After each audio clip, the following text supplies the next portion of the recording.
Hello दोस्तों, स्वागत है आप सभी का एक बार फिर आपके अपने यूट्यूब चैनल पर। तो दोस्तों, आज हम आपको 17 अगस्त को रेलवे ग्रुप डी परीक्षा में पूछे गए सभी प्रश्नों का एनालिसिस करके दिखाएंगे कि कौन कौन से प्रश्न पूछे गए थे। तो दोस्तों, यहां पर आप हमारी मोबाइल स्क्रीन पर सबसे ऊपर देख पा रहे होंगे रेलवे ग्रुप डी 17 अगस्त फर्स्ट शिफ्ट क्वेश्चन। पहले प्रश्न की अगर बात करें दोस्तों, तो पंचायती राज व्यवस्था का आरंभ किस राज्य से हुआ था? तो आंसर की बात की जाए तो राजस्थान।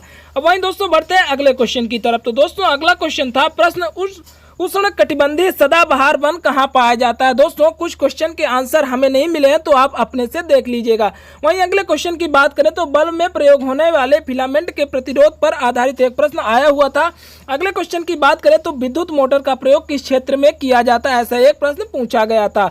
अब अगले प्रश्न की बात करें तो इनमें से कौन पारिस्थितिक को संतुलित करता है? इसमें दोस्तों दो ऑप्शन दिए गए थे, एक कवक एक शैवाल। आप इनके आंसरों को देख लीजिएगा, इनके आंसर हमें नहीं मिल पाए हैं। वहीं दोस्तों अगर अगले क्वेश्चन की बात करें तो मुख्य वैज्ञानिक भाषा सलाहकार किसे नियुक्त किया गया है? तो इसके आंसर की बात करें तो अजय के सूद। वहीं दोस्तों उत्तल लेंस अवतल लेंस से संबंधित एक प्रश्न पूछा गया था। अगले प्रश्न की बात करें तो न्यूलैंड की आवर्त सारणी का पहला और अंतिम तत्व कौन सा था? तो इसका आंसर हो जाएगा दोस्तों हाइड्रोजन यानी कि H और सीजियम यानी कि CS हो जाएगा। दहेज प्रथा से संबंधित हरियाणा राज्य का एक मुकदमा से संबंधित एक प्रश्न आया हुआ था। और अगले प्रश्न की बात करें तो योजना आयोग का पहला अध्यक्ष कौन था? तो इसके आंसर की बात करें दोस्तों तो इसका आंसर हो जाएगा जवाहरलाल नेहरू। वहीं दोस्तों अगर अगले प्रश्न की बात करें तो एक प्रश्न पूछा गया था कि 8:45 पर घड़ी की मिनट और घंटे की सुई के बीच कोण ज्ञात कीजिए, ऐसा एक प्रश्न पूछा गया था। अगले प्रश्न की बात करें तो धावन सोडा का सूत्र क्या होगा? तो दोस्तों इसका आंसर हमें मिला, इसका आंसर होगा Na2CO3 10H2O। अब दोस्तों अगले प्रश्न की अगर बात करें तो धातु ऑक्साइड की प्रकृति क्या होती है? तो इसका आंसर हो जाएगा क्षारीय। अब बढ़ते हैं अगले प्रश्न की तरफ। तो अगला प्रश्न पूछा गया था भारत के नए लोकपाल हाल में किसे नियुक्त किया गया है? तो इसका आंसर हो जाएगा पिनाकी घोष को भारत का नया लोकपाल हाल ही में नियुक्त किया गया है। अगला प्रश्न जो यहाँ पर पूछा गया था कि आत्मघाती थैली किसे कहते हैं? तो इसका आंसर हो जाएगा लाइजोसोम।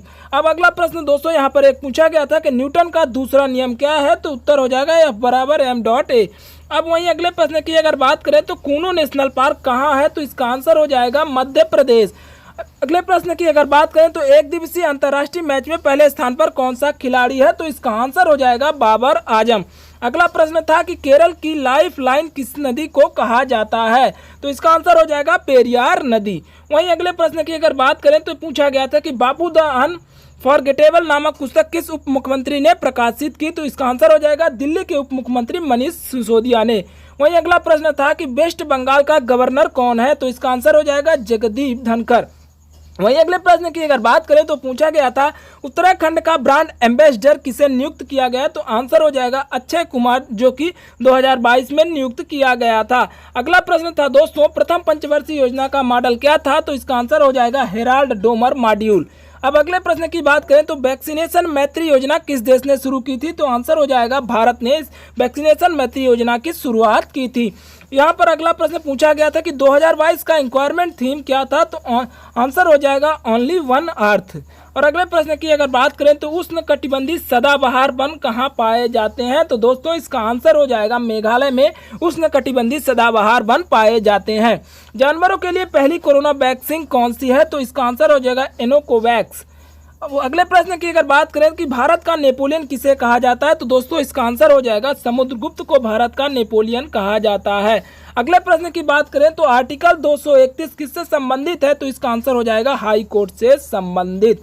अगले प्रश्न पूछा गया था जो दोस्तों कि राष्ट्रपति इनमें से कौन लागू नहीं कर सकता है? 562, 568, 556, 560 करके ऑप्शन दिए गए थे, आप इनके आंसरों को देख लीजिएगा।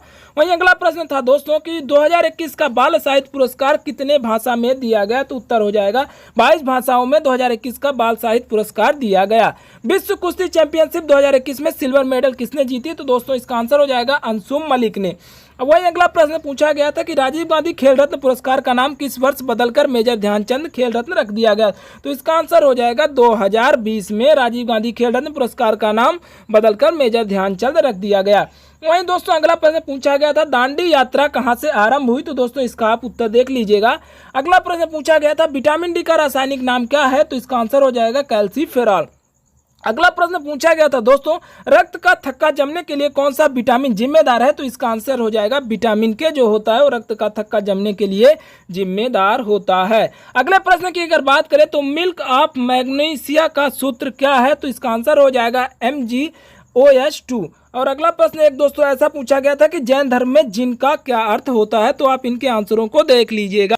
वहीं अगले प्रश्न की अगर बात करें दोस्तों तो यहाँ पर पूछा गया था कि अनंत नागेश्वर राव से पहले भारत के मुख्य आर्थिक सलाहकार कौन थे? तो इसका आंसर हो जाएगा उत्तर कृष्णमूर्ति। अगला प्रश्न था फोटोग्राफी में किस तत्व का प्रयोग होता है? तो इसका आंसर हो जाएगा सिल्वर ब्रोमाइड का प्रयोग फोटोग्राफी तत्व में प्रयोग होता है। अगला प्रश्न था पानी जमीन के अंदर किस प्रक्रिया द्वारा जाता है? तो इसका आंसर हो जाएगा इनफिल्ट्रेशन के द्वारा पानी जमीन के अंदर जाता है। अब अगले प्रश्न की बात करें तो पूछा गया था जिप्सम को गर्म करने पर क्या प्राप्त होता है? तो आंसर हो जाएगा प्लास्टर ऑफ पेरिस। वहीं अगला प्रश्न था विद्युत बल्ब का फिलामेंट पतला और लंबा क्यों होता है? तो इसका आंसर हो जाएगा उच्च प्रतिरोध के कारण विद्युत बल्ब का फिलामेंट पतला और लंबा होता है। ओम का नियम क्या है दोस्तों? तो V = IR ओम का नियम इसका आंसर हो जाएगा।